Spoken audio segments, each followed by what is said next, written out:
চকুৱে নোৱাৰা হ'ল থাকিবলে নেদেখাকে তুমি মোৰ নহলে কাকোৱেই নালাগে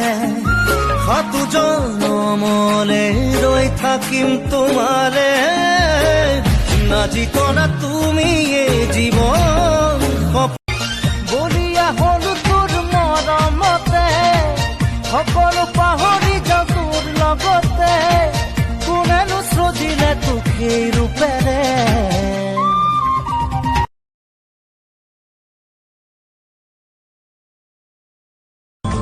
বুকুৰে কাৰেঙত সোণালী সপোনে তাজমহল সাজিছে